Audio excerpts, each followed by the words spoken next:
नमस्कार साथियों, मेरा नाम है आर.के. सिंह। संस्कृति आईएएस के यूट्यूब चैनल पर आप सभी का स्वागत है।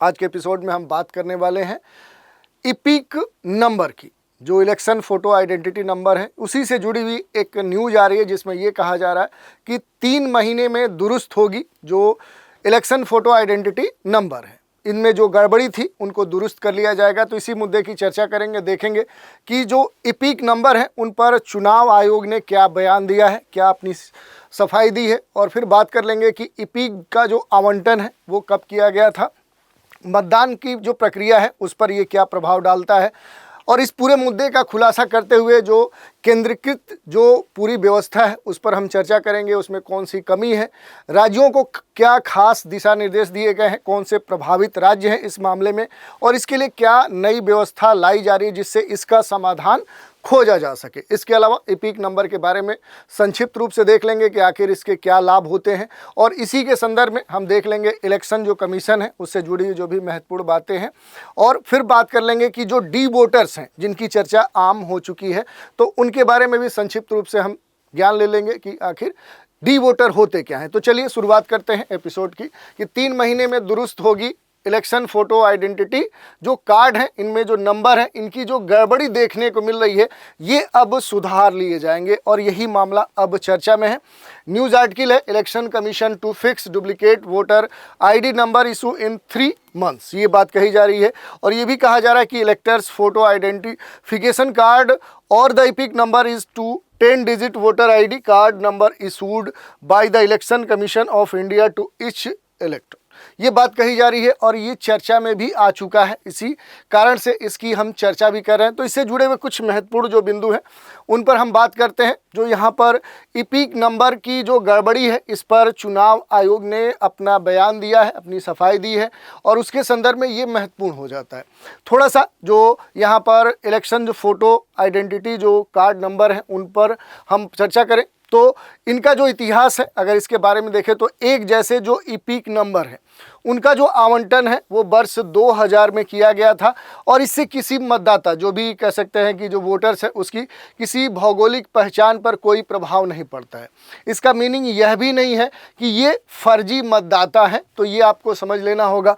और इसमें अगर हम प्रभाव की बात करें कि मतदान प्रक्रिया पर क्या प्रभाव है, तो ये जो नंबर है इन नंबर के बावजूद जो मतदाता है वो केवल उसी मतदान केंद्र पर वोट डाल सकता है जहां उसकी मतदाता सूची में नाम होगा। तो ये बात स्पष्ट कर दी गई है यहाँ पर इलेक्शन कमीशन के द्वारा। और पूरे मुद्दे की बात करें तो हाल ही में जो पश्चिम बंगाल की जो सीएम है ममता बनर्जी, उन्होंने ही इस मुद्दे को बड़े जोर शोर से उठाया था और ये कहा था कि अब जो चुनाव आयोग है उस पर कहीं ना कहीं संदेह उत्पन्न हो रहा है। और पश्चिम बंगाल की जो मुख्यमंत्री ममता बनर्जी हैं इनके द्वारा इस मुद्दे को उठाए जाने के बाद चुनाव आयोग ने इसकी स्थिति स्पष्ट की है, और आयोग ने ये स्पष्ट किया कि यह केवल राज्यों के द्वारा मिलते जुलते जो नंबर सीरीज हैं उसके आवंटन की चूक थी। तो इस तरह की बात कही गई है, और इसमें जो केंद्रीकृत जो व्यवस्था है उसमें कमी की बात कही जा रही है। अब तक जो इपिक नंबर हैं उनके जो आवंटन है इसकी कोई केंद्रीकृत व्यवस्था अभी तक नहीं थी। जैसे इपिक नंबर है उनको केंद्रीकृत जो प्लेटफॉर्म है उनसे जोड़ा गया, और ये मामला अब सामने देखने को मिला है।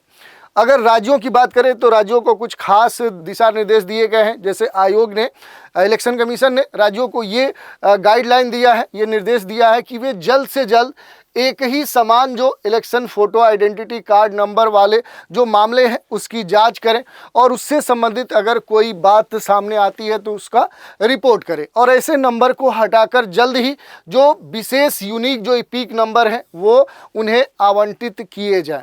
प्रभावित जो राज्य हैं वहाँ पर जो मामले इसके देखने को मिले हैं उसमें पश्चिम बंगाल है, गुजरात है, हरियाणा है, और राजस्थान के कुछ जिलों में एक जैसे ही election photo identity card number मिलने की समस्या देखने को मिली है। अब इसके समाधान और नई व्यवस्था की अगर हम बात करें तो जो इलेक्शन कमीशन है इसने ये कहा है कि जो तकनीकी टीमें हैं वो और राज्य के जो मुख्य निर्वाचन अधिकारी हैं उनके साथ चर्चाएं चल रही हैं। चर्चा कर अगले 3 महीनों में ही इस समस्या का समाधान कर लिया जाएगा, इससे संबंधित निर्णय ले लिया जाएगा, और ये नई जो प्रणाली है ये भविष्य में बनने वाले जो नए मतदाता हैं उनके लिए लागू होगी। ये बात स्पष्ट कर दी गई है। तो ये पूरा मामला था। अब इसमें जो बात हो रही है कि यूनिक इपिक नंबर के बारे में, कि अगले कुछ महीने में देश भर में जो नए यूनिक इलेक्शन फ़ोटो आइडेंटिटी जो नंबर हैं उनको लागू करने का काम शुरू होगा और देश में लगभग 99 करोड़ से अधिक जो मतदाता हैं, जिसे इसे पूरा करने में 2 से 3 वर्ष का समय लग सकता है, ये बात कही जा रही है। अब इसके लाभ क्या होंगे, ये सबसे महत्वपूर्ण मुद्दा है। तो स्थानांतरण पर सहूलियत होगा। थोड़ा सा एक एक करके सभी बिंदुओं पर चर्चा कर लेते हैं कि आखिर ये जो बात कही जा रही है कि यूनिक इपिक नंबर अब जारी किए जाएंगे तो इसका लाभ क्या होगा। तो देखिए, अगर स्थानांतरण हो रहा है तो उस पर सहूलियत होगा।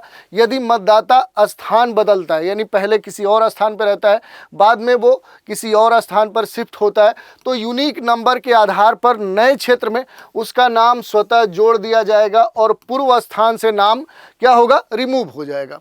इससे मतदाता सूची में कोई भी गड़बड़ी की जो समस्या अभी देखने को मिल रही है वो नहीं आएगी। और वर्तमान में स्थानांतरित जो मतदाता है वो अक्सर क्या करता है कि पुरानी जगह का नाम कटवाना भूल जाता है और इस कारण से इस तरह की समस्या सामने देखने को मिलती है। तो ये नए वाले व्यवस्था में समस्या नहीं होगी।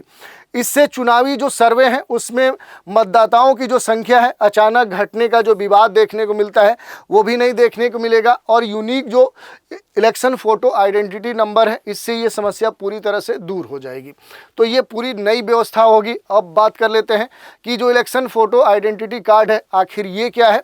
तो ये कार्ड भारतीय चुनाव आयोग के द्वारा रिलीज किया जाता है, जारी किया जाता है। ये वोटर की जो पहचान है वो प्रमाणित करने के लिए इसमें 10 डिजिट का 10 डिजिट का 10 अंकी अल्फा न्यूमेरिक कोड दिया जाता है। इसमें बहुत सारे जो आंकड़े हैं वो शामिल किए जाते हैं, जैसे जो वोटर है उसका नाम, फोटो, उसका जेंडर, उसका डेट ऑफ बर्थ, उसका एड्रेस, निर्वाचन क्षेत्र की आखिर संख्या क्या है, ये सारे डेटा उसमें दिए जाते हैं। एक समस्या देखने को मिली थी कि यहाँ पर इलेक्शन जो फ़ोटो आइडेंटिटी कार्ड है इसके नंबरों में लगातार रिपीटिशन देखने को मिल रहा था, दोहराव की समस्या देखने को मिल रही थी। तो इसके बारे में ये कहा गया है कि वर्ष 2017 से पहले जो मतदाता सूची है वो मैनुअल तरीके से बनाई जा रही थी, उसमें तकनीक का इस्तेमाल नहीं होता था। वो जो भी कर्मचारी होते थे वो अपने हाथों से वो खुद ही बनाते थे और इसी कारण से इसमें कई सारे जो नंबर हैं वो समान मिल जाते थे, क्योंकि उन पर कह सकते हैं कि जो डेटा है उनका एनालिसिस नहीं होता था। लेकिन वर्ष 2017 के बाद जो यूरोनेट प्लेटफॉर्म है वो लॉन्च हुआ और उस पर वोटर लिस्ट डिजिटल अपडेट की गई और त्रुटियों में सुधार आ गया। तो इस तरह की बात कही गई है। क्या इससे पहले भी ये मुद्दा उठा है?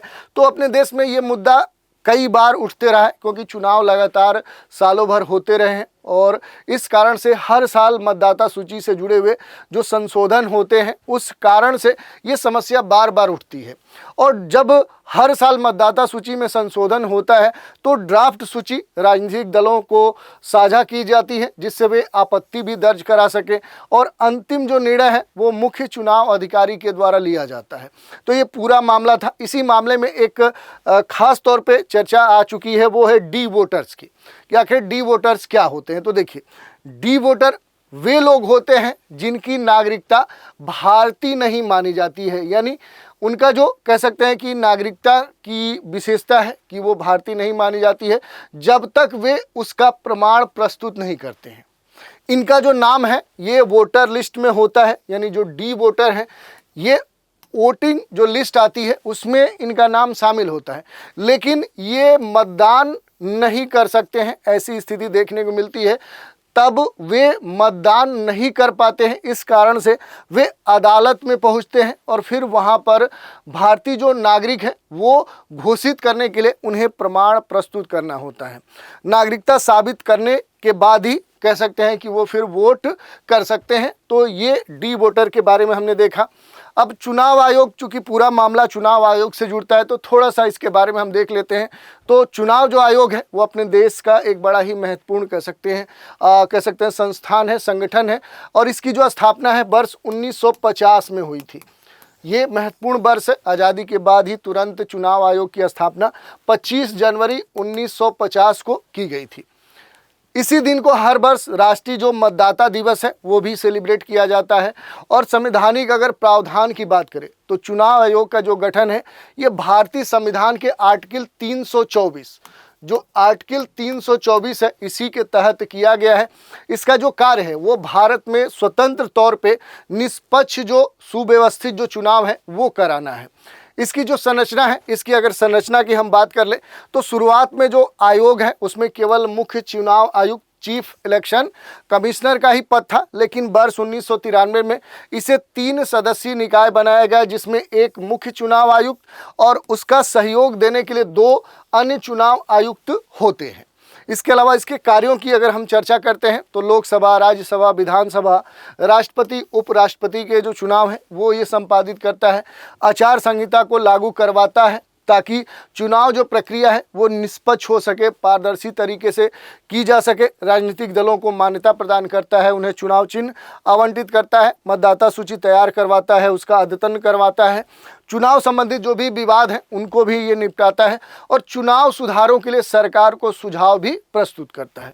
इसका जो मुख्यालय है वो नई दिल्ली में स्थित है और इस तरह से पूरे मामले की हमने जांच पड़ताल की, जिसमें ये कहा गया कि 3 महीने में दुरुस्त होगी जो election photo identity card number में जो गड़बड़ी है, इसके जुड़े हुए जो भी मुद्दे थे उन पर हमने डिटेल से बात की। इसी पर आधारित एक प्रश्न देख लेते हैं। भारतीय चुनाव आयोग को किस अनुच्छेद के तहत स्थापित किया गया है? आर्टिकल 320, आर्टिकल 324, आर्टिकल 326 और आर्टिकल 330।